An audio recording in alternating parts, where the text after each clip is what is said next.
Agbayani.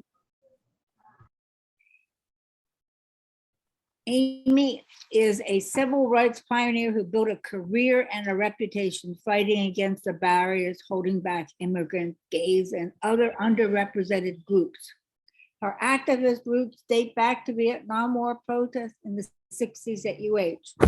Known as a tireless advocate, Amy Agbayani picks her battle and never gives up. So my other co-host on this is Shirley Kidani. So she and I and others with change agents have been doing the women leaders with Carol and Oli folks. So Shirley, why don't you continue with the slides and then we'll. Will do. Today's seminar, excuse me. Aloha, everyone. Today's seminar is the third in a series of seminars on women leaders in Hawaii. These seminars feature remarkable women from diverse backgrounds and experiences. These seminars are designed to capture women's stories over their life course, childhood, adulthood, present, future, life lessons learned, and hopes and dreams. In October, at our first Women Leaders Seminar, we heard from Puanani Burgess. In November, we heard from Hawaii legislator Nadine Nakamura. And here we are today with Amy Agbayani.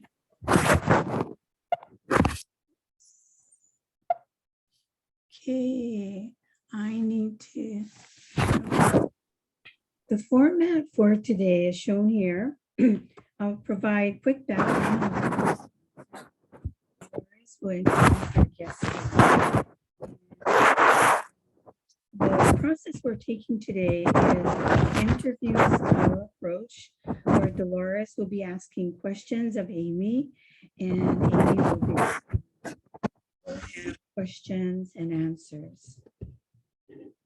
Okay. I don't think so.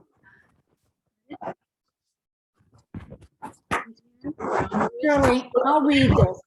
Okay. I'll read this because there's too much background noise Okay. on yours, sorry. Please mute and unmute only when you want to make a comment. Please be mindful of what's happening around you. Raise your hand.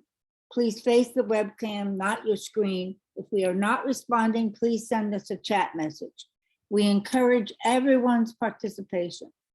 Follow principles of courtesy and mutual respect that promote reasoned discourse and intellectual honesty. So this is sponsored by Change Agents Hawaii, OSHA Lifelong Learning, University of Hawaii, and Matsunaga Institute for Peace, University of Hawaii, and the Seroptimus International Waikiki Foundation.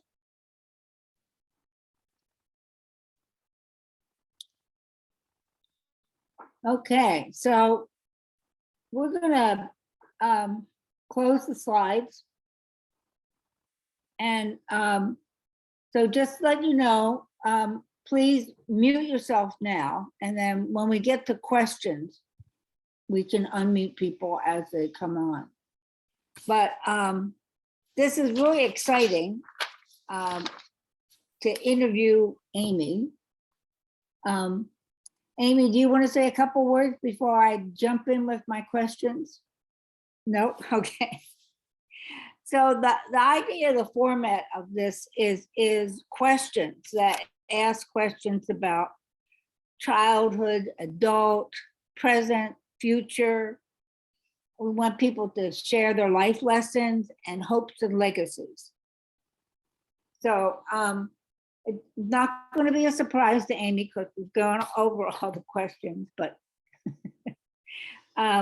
so Amy, tell us about your name, the story behind it. Everyone, my nickname is Amy, but my official name is Amefil, A-M-E-F-I-L. That stands for America and Philippines. It's like Philam community center or Philam Insurance. Um, and I was born during the war.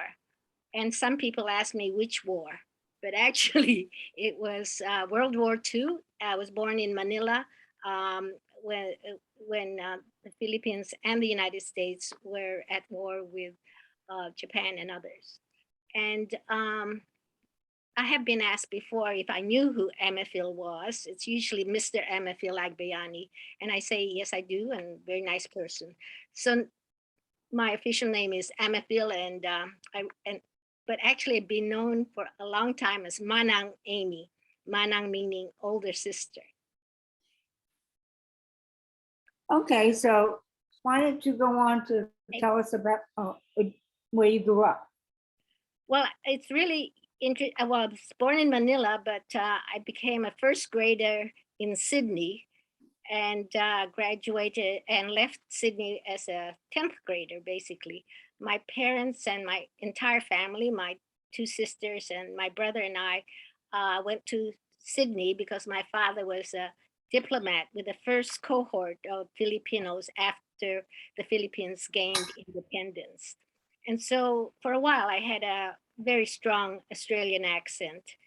And my sister and I were often the only non-white people in the classroom. And I really enjoyed everything uh, in Sydney. I found it to be very inclusive, even though they had a white Australian policy. I didn't know about it at the time. And then my father was transferred, and I eventually graduated from Bangkok International School. As you know, here in Hawaii, the big question is what high school you went. And everyone thinks I went to Farrington High School because I live in Kalihi Valley, and many of my programs are in Kalihi, as well as other parts of the state. So I graduated from Bangkok International School, went to the University of the Philippines, where my parents actually went also, and where they met.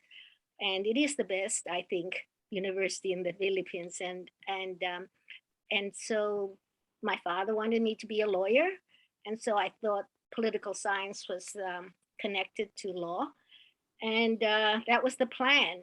But with my colleagues in the dormitory and others, I decided, and I was supposed to go to political science graduate school after my degree. I mean, law school. And so this is a real story. There was a very long line at the law school registration. And so I said, forget this. I went across the street to the graduate program in political science. There was no line. And I met a visiting professor from the University of Hawaii, Professor Bob Cahill, a Fulbright professor. And he wanted to hire me. He did hire me. He ended up being my mentor for my an advisor for my MA and PhD here at the University of Hawaii. So it was really a chance meeting with Bob Cahill, and he told me about the East West Center and that I should apply. And I applied, and I arrived here 58 years ago. So I came as a 21-year-old, and I've been here for 58 years. And of course, I worked and retired from the University of Hawaii as well. So my thing was the East-West Center and the Political Science Department for a long time. And I continue to work with a mentoring program at the East-West Center and active in a number of their alumni projects. So it really was a chance opportunity to come to Hawaii. And I was thinking about this today. The Philippines is definitely in my DNA and part of my biography. However, Hawaii is my home. So why don't you talk us about the social political context at the time? What had an impression on you, national or local event? Well, I think the ones that I participated in and remember were those that I participated in when I came to Hawaii. The first important um, item I got interested in was actually the civil rights movement in the United States. My dissertation was supposed to be about Philippine protest behavior, but the East West Center didn't want to fund me, so I did protest behavior in the United States. I changed my topic, and the clear, important one was the Black student sit-ins, and so I had never been to the South. I didn't know much about Black history, but I did a dissertation on the student protest behavior, and so I've always had a connection to the civil rights movement. And the other big issue that was around when I was a student was the Vietnam War. Um, it was turbulent on every campus in the United States, including UH. And I was a foreign international East West Center student. So it was not a good idea for me to get arrested. But I did participate at Bachman Hall sit ins. And I'm very proud to say that it was dealing with the Oliver Lee tenure case. Oh, yeah. But I'm proud to say that decades later, after demonstrating and protesting and shutting down Bachman Hall, I became a regular, legitimate office holder within Bachman Hall. It's in my work with student affairs. So those are the sort of defining political context. Oh, and then also I think the anti-Marcos people power was very effective, impacted me, although I was here in Hawaii already. I did good trouble in Honolulu against Marcos. So what was your first job? Okay. My first job since I was 6 was to go to school. And so I was in school until I was 26 when I really never had a job until I finished my PhD at the age of 26. So my first job was working in Kalihi in an anti-poverty movement program called Model Cities. And then after that,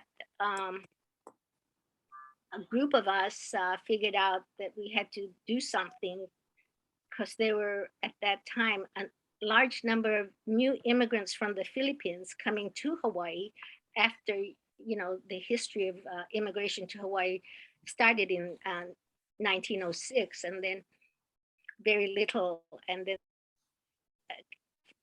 after World War II.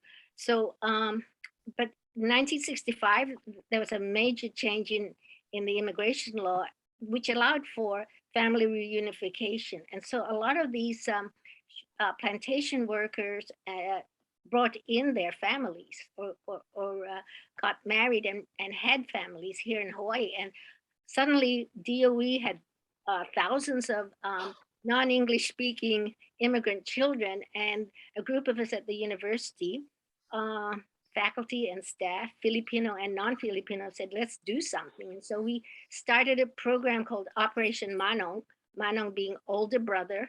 And we had the college kids from UH be older brothers and tutors and mentors for the children in the public schools, Waipahu, um, Kalihi, and other schools.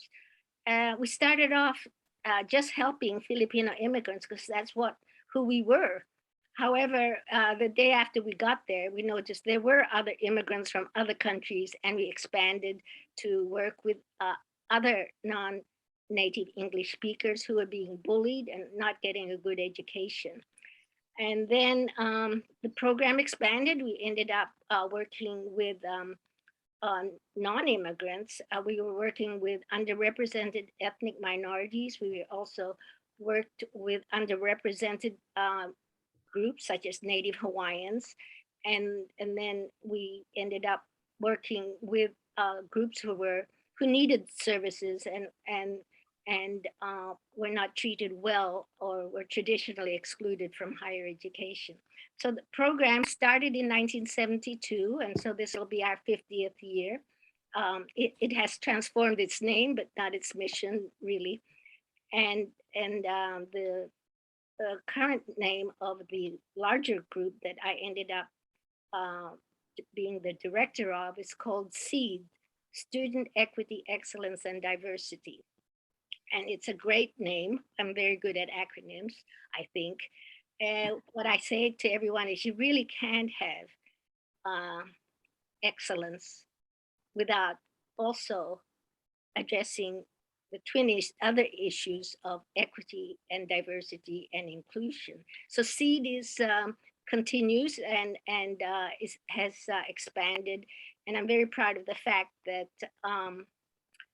many of the directors of that program were students in the programs that we that they participated in. So the program now is an umbrella unit at Manoa, and it helps students with disabilities, women's groups, Native Hawaiians, immigrants, underrepresented groups like African Americans, and we help, for example, with the DACA for undocumented students, and also we have a program for senior citizens um, to participate for non-credit at the university. So that's SEED, and then I retired from SEED. I keep on telling everyone I retired last year, but actually it's I think now 5 years ago. I thought it was last year, and some people think that I have flunked Retirement 101 more than once. So right now I'm retired and still working on a couple of community issues and active where I can with university programs that I support. For example, I see Sandra Sims on the in the gallery. This morning, I was just told the other day that they were going to have a ceremony to recognize yesterday as the Alice Ball Day. Alice Ball was the first African American and first woman to graduate with a master's degree from the University of Hawaii. And she was the one that invented the medication for Hansen's disease patients using the chalmugra tree. And so there's a chalmugra tree right outside of Bachman Hall. And my office was one of the early offices to tell everyone that this was a scientist, a woman, Black scientist that had not been acknowledged. Some former dean and a former president of UH was actually thought to have invented her procedure, but everyone now acknowledges her. So I do participate at UH things periodically, but my focus is actually in community issues on civil rights and immigration and women's issues these days. So Amy, you have been active in so many things, really at the forefront and a leader in this. And at a time when some of the things were controversial. And we know a lot of times academics don't want to get involved in things like that. What made you different? Let's see. Well, some people don't really like the concept of tenure, but it was useful to have tenure at the University of Hawaii. So very hard to But some of that was before you got tenure. Oh yeah, okay. But anyhow, that was that did help being at the university and having being community service, and I saw my work and my community service as really interrelated, if not the same. And as you can see, I worked in a program for diversity and inclusion in the university and off campus. It was to help establish the Civil Rights Commission, for example, and to be its first chair. So the question is, what made me do this, or what? What made you such a leader when? Oh, well, I don't really think I thought about it. I just did things. some people think, oh, I must have had a hard time deciding whether I would be, for example, on the cover, the front poster, basically, one of the posters for the gay equal marriage rights.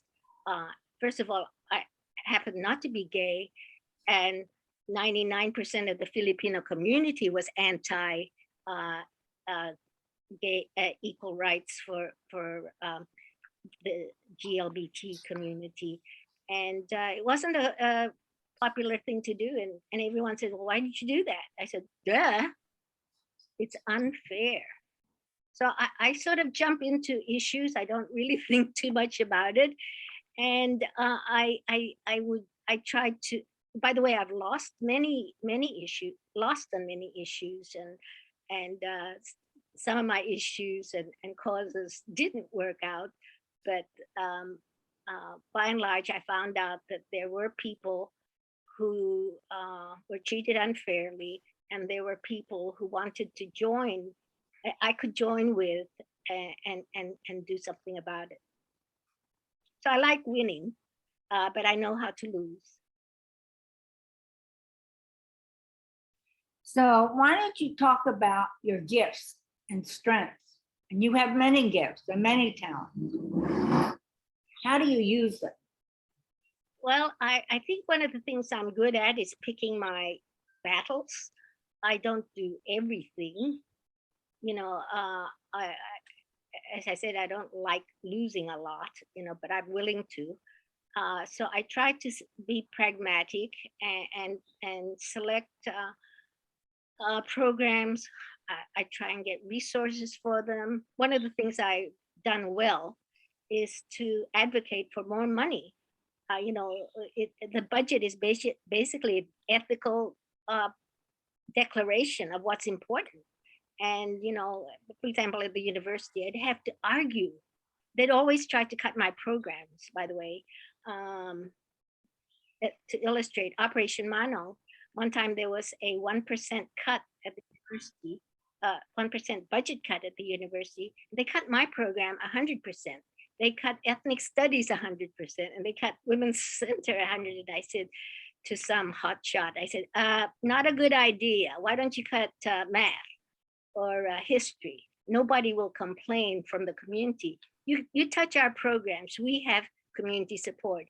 And true enough, they did not kill our programs, but we'd have to always fight for our budgets to remain alive, as well as to expand, because we think that they're needed. I forgot the question. Oh, but what about your gifts and strengths, and how do you use them? As I said, I know how to pick my battles. I also know how to pick my friends, people who have the same aspirations as I do and willing to work hard. I think one of my successes is, as an administrator, for example, is that I always pick on my staff people who are brighter than I am. And so they do all the work and I get all the credit. So that helps. Okay, so thinking back on your experiences, childhood, 20s, 40s, and now, what's the greatest life lessons for you?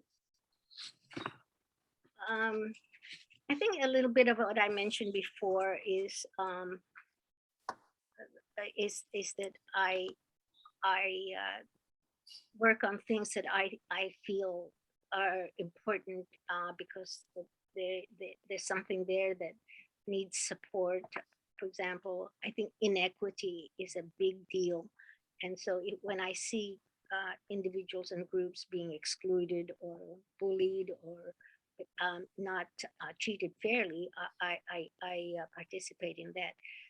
But I also think it's that I try to be humble, and that means that I know I'm not the brightest person in the room, and that I can get help, and I need others if I'm going to succeed in on the causes that I care about. And I think the other thing is I support the leadership of others. I think that's important. Um, I'm actually, in many occasions, not the visible leader or even the real leader. I'm a member and a supporter of many people and programs. So tell me about what women or men had the greatest influence on you. Well, I picked two. I'll pick two who have died, and then I do have some friends who are still alive that I value. For example, in Hawaii's history, and even in American or even world history, I think Patsy Mink will stand out as a very, very important person. As you know, uh, she was actually valedictorian, I think, and student government president at Maui High School. Very talented and driven, actually. And she was excluded, could not. She went to UH, and then she also tried to get, then eventually went to try to get to medical school. She couldn't get to medical school because she was a woman. And then she did get to, I think, into law school, but that's because they thought she was a foreign student. And she became the first one of, if not the first, Asian woman lawyer in Hawaii. So it was a wonderful experience getting to know her as a person. She was actually quite ferocious. I remember I was with a group of about 10 PhD students and professors and lots of students who had a big petition with lots and lots of names about Philippine US military bases in the Philippines, and we wanted her to do something about it. And she eyeballed our petition and corrected it. We were in shock. So she was up on the issue. She knew what she was doing. She worked hard. She was very hardworking and made sure that she had many facts as she could before she jumped into any issue. And so her legacy, the Title IX, and we're celebrating it. I think it's the 50th anniversary this year. Has impacted many things. 7 words that Title IX does not even mention the word girls and women and sports, because it affected more than girls and women and sports. And so it changed the relationship between men and women and girls and boys in many ways. And it required institutions to change and treat, be attentive to issues of gender equity. So she was, and by the way, I helped her on many campaigns, including the one she lost 3-1, and so you get to know somebody when there were like 4 of you waving signs. Oh, the other person that I wanted to comment on is A.Q. McElrath. Oh, yeah. I was looking, I saw the newspaper the other day and they saying, oh, we're going to honor these 14 Chinese in some nice place in Chinatown. Well, I said, duh, you forgot one.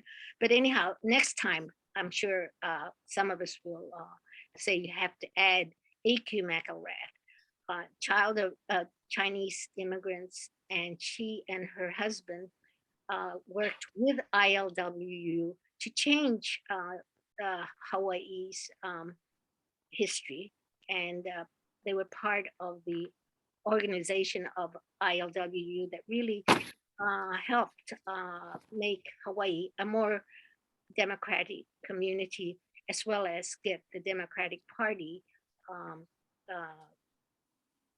in 1954. And since then, people don't know that she really impacted lots of things, including healthcare in Hawaii. She actually helped get Kaiser type of for laborers, and she was a big supporter of the symphony and the arts, and an important regent at the university. So those two women, I believe, having that I became friends with, impacted me very positively. And now, one of the women that I'm working with closely is Senator Mazie Hirono. She is, I knew her in her when she was a nobody, exactly like myself, and when she ran for office the first time, and she has consistently been on the correct side of the issues I care about. And more recently, we've been working together on immigration issues as well as Asian American issues. And I also give her a lot of flowers that are in her Zoom room. Great. So can you tell me one lesson that you learned that you knew when you were when you were in your 20s or 30s? Um, well, I told you before, I think is that I have to remember that I am not the brightest person in the room, and that if you listen carefully and be inclusive, and you not only get better results and better policy, but you probably be more successful. So one of the, I think my lessons is that you really cannot do many important things alone. You need to, well, first of all, you can't bludgeon people to follow you. You need to inspire them, and also give back. And I think that's um, that is the biggest lesson I've learned in working in the community, working at the university, and working with students. Very good. So what's next? Okay. As I mentioned, I flunked Retirement 101 because people think that because I'm retired and I'm emeritus professor, administrator, that I have nothing to do because I'm retired. And so they keep asking me to do things. And I keep saying yes. And the second reason I'm busy is because I don't have any staff, and and just the logistics and the computer is complex, and sometimes wears me down, like when my document disappears from the computer. But what's next is actually more of the same. Um, in one sense, I made no distinction between my work and my community service. And in one sense, I'm sort of merging my retirement with my previous work, because I'm working on the same issues. For example, to give an example of what it is I think is important, what I'm giving my time to, is to just, I was thinking what I did the past week. Like yesterday, I did something with Alice Ball. On Saturday and Sunday, I did something with the Patsy Mink PAC, that is a political action committee, which is the most effective women's political action committee in Hawaii. We endorse women leaders who are pro-choice, and we just don't endorse nice people. We also want to endorse viable candidates who will be strong on the issues and effective. Then and then yet the other day, and tomorrow I'll be on Zoom with the White House President Biden's advisory committee on Asian American, Native Hawaiian, and Pacific Islanders. It's a commission that's just started. We've only had one official meeting when Vice President Harris gave us the oath of office. And it was an 8-hour Zoom, and then the next day, a 4-hour Zoom.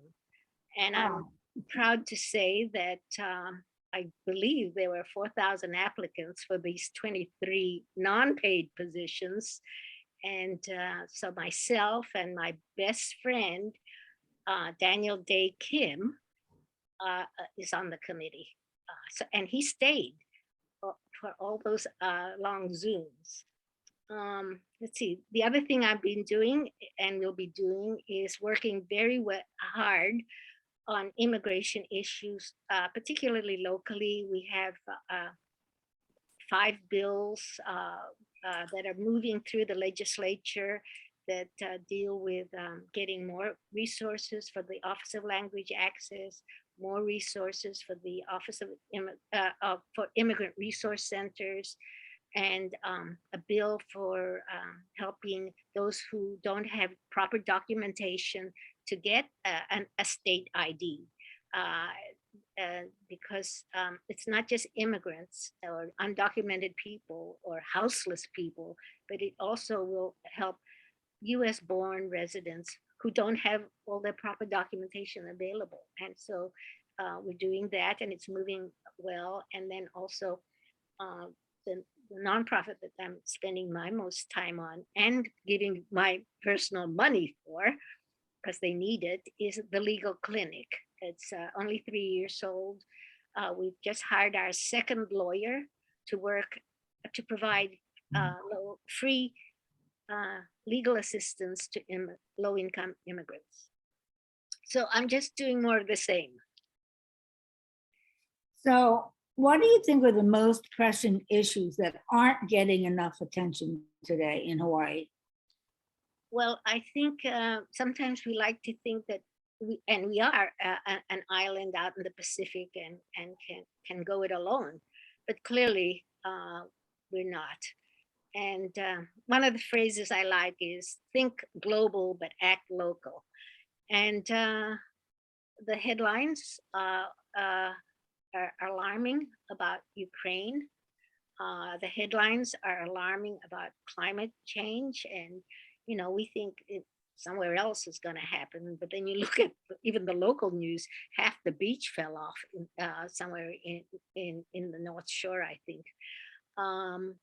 But the big issue, I think, here and elsewhere is inequality among groups. I'd like to make sure that we address and recognize the Native Hawaiians' aspirations and history. And that's one issue that isn't going away.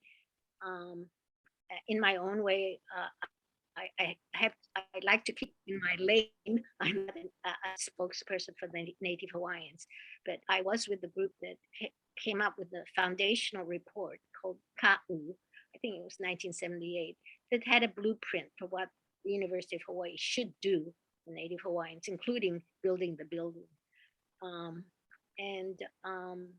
So there are many issues, and as I said, I can't, it's useless trying to jump in on all of them. And so I do pick and choose. And as a Filipino immigrant woman, I oftentimes work very hard on Filipino issues.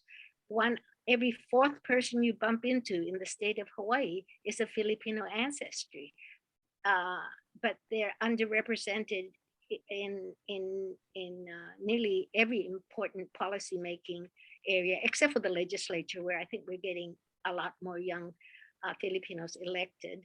But on the faculty, I think we're continue to be like, we're the largest ethnic group in the public schools. We just it used to be Hawaiians, but as of this the most recent data shows that Filipinos are now the largest ethnic group in the public schools. We are the 2nd largest group in the state, and so it's a group that the good news is that we have the numbers. The bad news is we don't have the representation.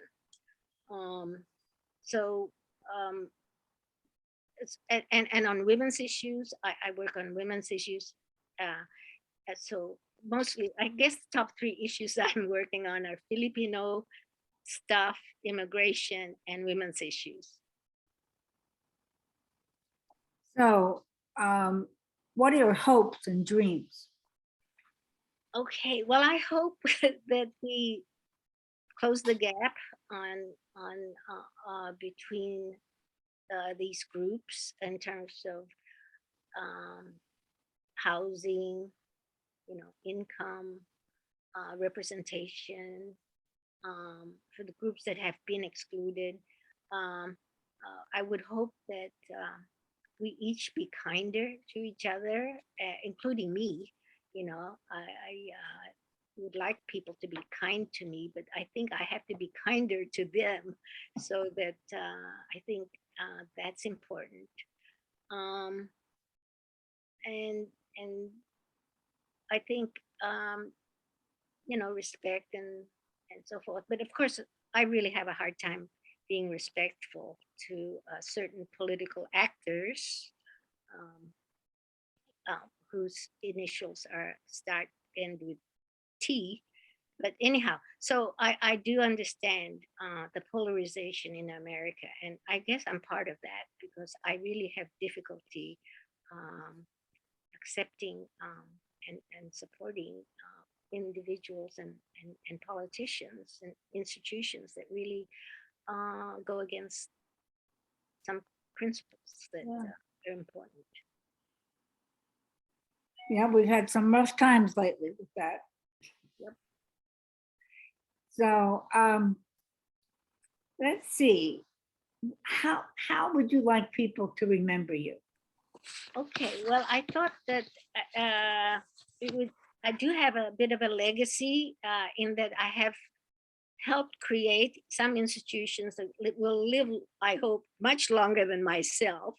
One of them would be the SEED program, Student Equity, Excellence, and Diversity program, or programs like that have to be prominent and funded and important at the University of Hawaii because it's to the self-interest of the university and of the state to reach out and make sure these groups that are traditionally excluded become educated and part contributors to the entire community. So Operation Manong and SEED is a legacy that I'm proud of. The Hawaii Civil Rights Commission is another one that I helped start with because of a immigrant Filipino was discriminated just because of his accent. This person, his name is Fragante, what scored the highest out of 700 plus people, and the city would interview the top few, say 10 of them. He never got an interview, but then he did get an interview, and he never got selected, and it's because of his accent. You know, everyone else thought. Many people, most people could understand him, but anyhow, we lost that case and we went to all the way to the Supreme Court, who did not hear the case, and but it was the impetus for our local group to strengthen civil rights laws in Hawaii and get the governor to um, fund a civil rights commission. And I was the first chair for 8 years, appointed by Governor Waihee on the Civil Rights Commission. And that commission is the agency responsible for enforcing civil rights complaints, and along with the federal government. And then the other one I'm interested that I'm very supportive of right now is the Office of Language Access. We helped pass the law to require language access for immigrants to have equal access to state services and other issues. And right now we have an Office of Community Service, which is state funded, and we are trying to make sure that they receive the funding needed, because there are very, very few advocates for vulnerable immigrant communities. Oh, and the legacy I have is actually um, dealing with saying that I have students and colleagues who who I appreciate, and I believe they appreciate our working together, and I believe that they will continue doing excellent public service. So my legacy is my former students and current colleagues in the community. Well, Amy, I am so impressed with everything you've done and continue to do. And you're a leader that I truly respect. So I think, unless you have some comments, I might open this up to questions to see what questions are out there. I'll just have one more comment, and that is to thank you before we have the questions. I am with a mentoring committee, and a couple of months ago, I thought I asked Dolores to help me identify some mentors for Asian and Pacific Islander and American students with the East-West Center, because I really believe the East-West Center has wonderful students and that we could support. And so I asked Dolores if she would help, and she did. And for example, some of the mentors I have been able to get in the past is I've been Supreme Court justices, the superintendent of public education, and you know, union leaders, politicians, and they just spend a few hours with these students from Tibet and Indonesia and other countries. So that was I'm chairing that project, and I asked Dolores, and she said yes. And then she said, well, I'm inviting you. I think, or is it the other way around? Anyhow. Yeah, it was the other way around. I asked you for a favor to do this, and you said, okay, I want you to do a favor for me. But I love it, you know, mentoring is one of my favorite things. So I gladly jumped into that. Yeah, see, I got it backwards. You asked me, and then And you turned it around. I said yes, and then I said I had a favor to ask you. Okay. And that's how it goes. And So that's why we're here today. that's why we're here today.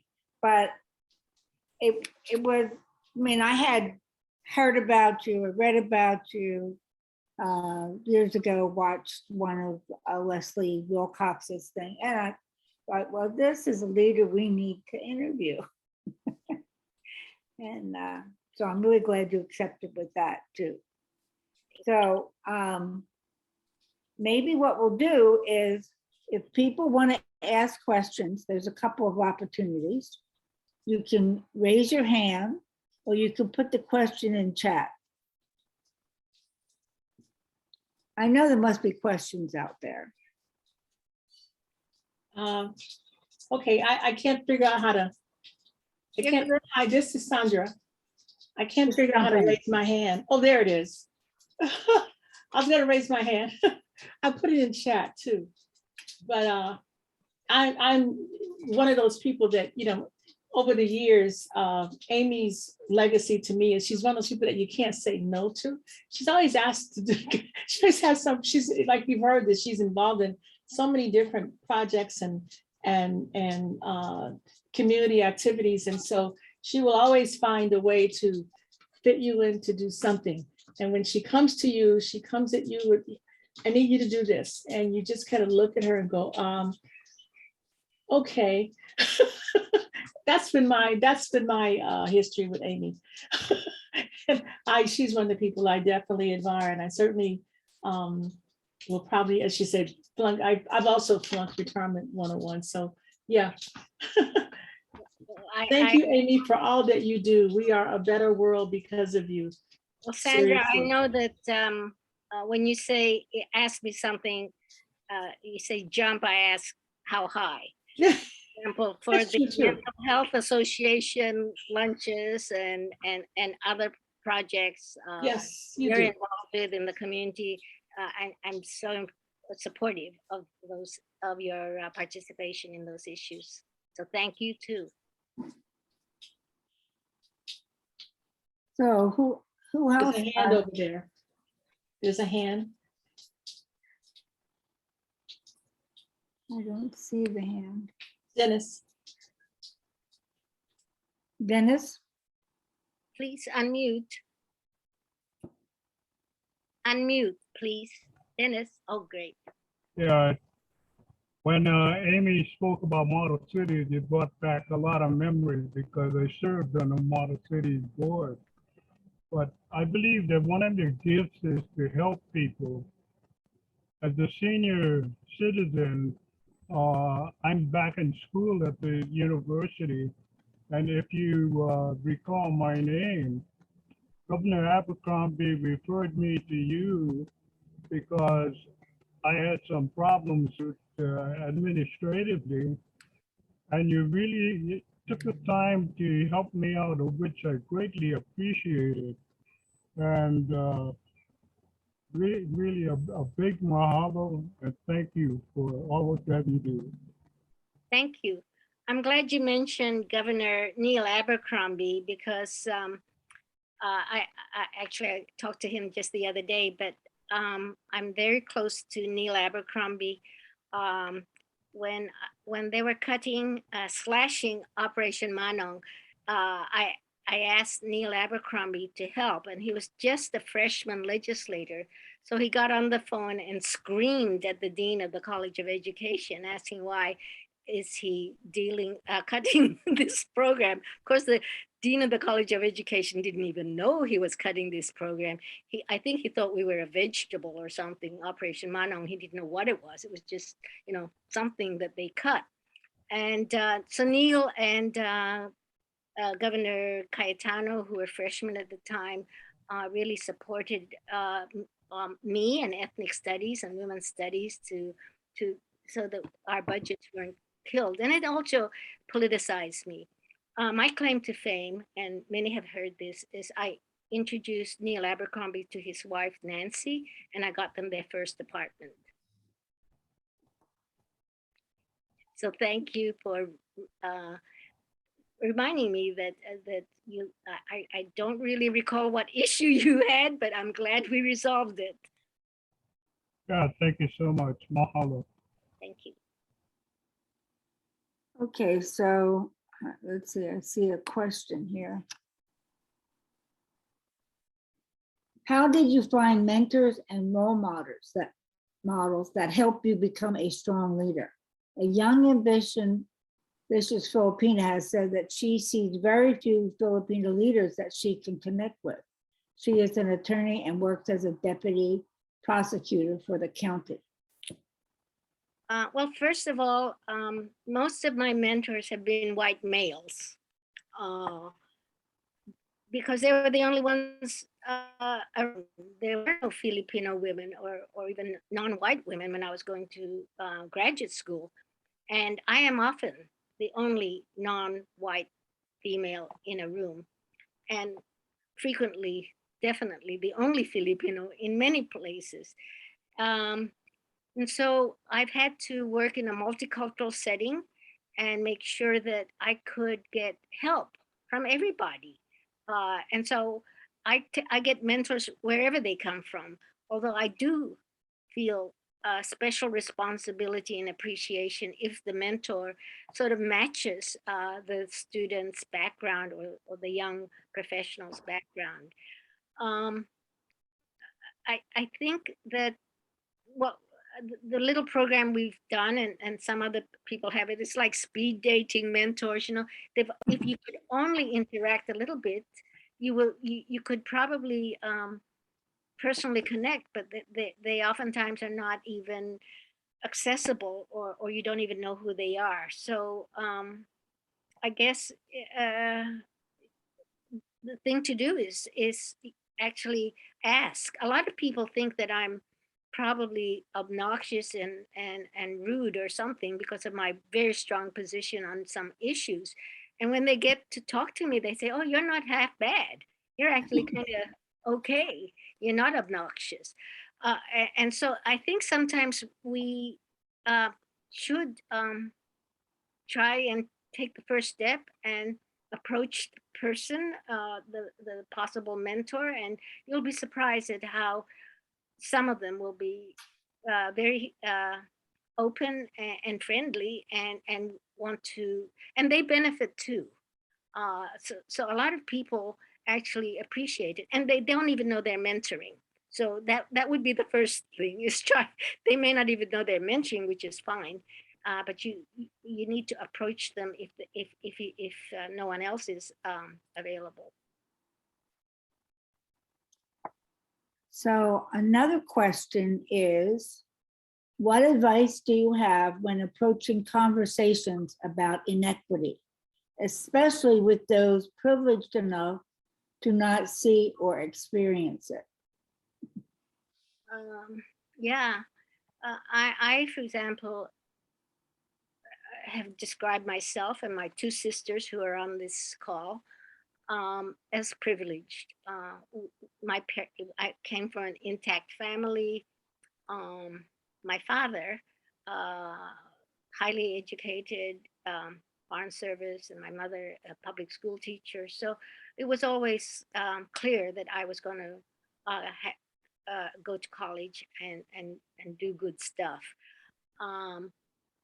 But I come from privilege, and for example, someone asked me when I was doing issues, being a spokesperson for the LGBT community as well as for African Americans, and they said, one person said, "Oh, Amy, are you part African American?" I said, "Duh, no." But I am a big advocate, and same with the gay community. Um, I can't remember where I'm going with this, but um, it, you just have to follow up on the issues you care about.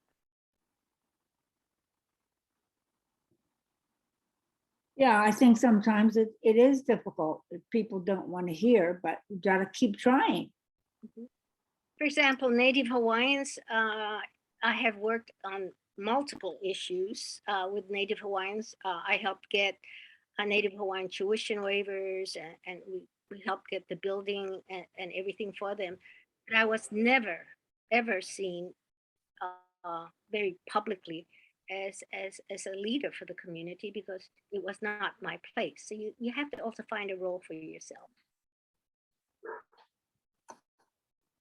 So, Roman,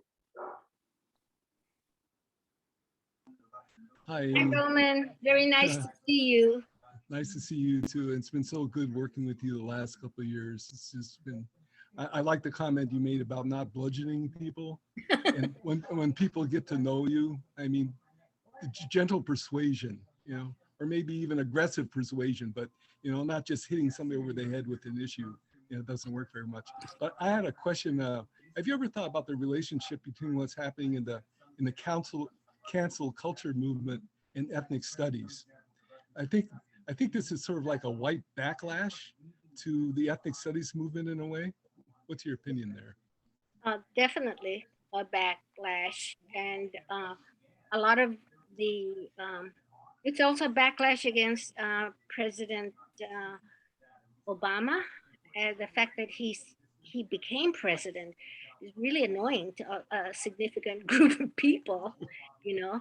And like for Asian American hate, significant anti-Asian sentiment, and why? Why now? Uh, in addition to Trump calling it the China virus, it's because Asian Americans are growing, and they're really effective. I mean, my partner Gus is from Boston, and definitely he was surprised and thrilled to have now a Boston Asian American woman mayor. I mean, that is weird. So there's a lot of uh, antagonism when a certain group, for example, gets larger than a few percent and become a player. And there's a lot of jealousy and definitely a lot of the white children and white parents um, see this as a problem. For example, for the voter registration and gerrymandering and all that, it's because they fear, and they call it the replacement group. Non-white people are growing in many of these voting districts, and they see themselves as losing power. So a lot of this is a backlash from, but it also is an indication of the growing strength of these groups are being attacked. And here in Hawaii, by the way, I'm working with Patricia Halagao and her daughter and others.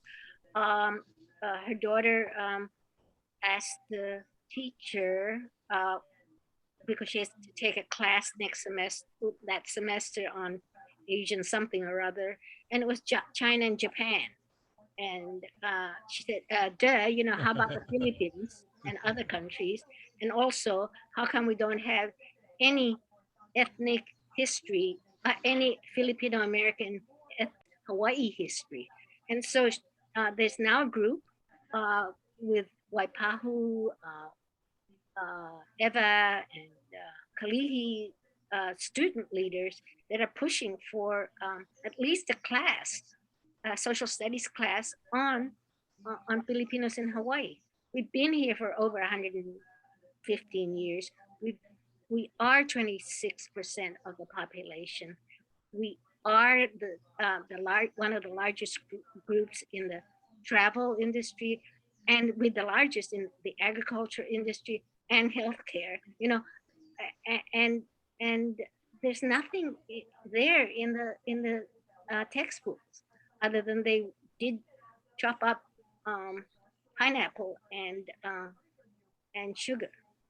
Mm. So I think that the antagonism towards some of these groups and the cancel culture is a definite backlash, as well as a recognition that these groups are growing in strength and not taking it anymore. Yeah, can I just say you're a lot smarter than you let on? What? I said, oh, if you can hear me, I'm just saying you're a lot smarter than you let on. You know what I mean? You're so humble about your intelligence, but then you're there. You know, yeah. That's all I gotta say. Thanks, Amy. Well, I can show off and say, no, it is true. I was 26 when I got a PhD, and everyone thinks I'm smart, but I tell them it's because in the Philippines we have fewer high school years. I got here when I was younger.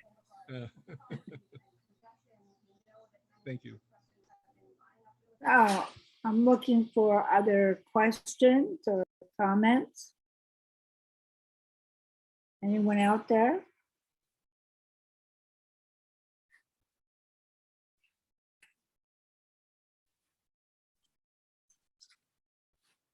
So, well, I want to thank you, Amy, for agreeing to do this and for working with me on this. And you've been wonderful. Great. A great interview. I found it to really be enjoyable, and also I hope that it's good to have some of my friends in the audience, my two sisters and others, and some new people. So that's good. Okay, so if we don't have a lot of questions, we might bring this to a close. Great. Thank you all for signing up either through OLI or through Change Agents and the Eventbrite link. And we'll have another Women Leaders sometime, maybe this summer. So thank you again and stay tuned. Mahalo. Thank you. Mahalo to you and, oh, somebody has it. Oh, they're just waving. I thought they were asking. Thank you so much. Thank you. Mahalo nui loa, Amy. Aloha. Mahalo. Everything you do.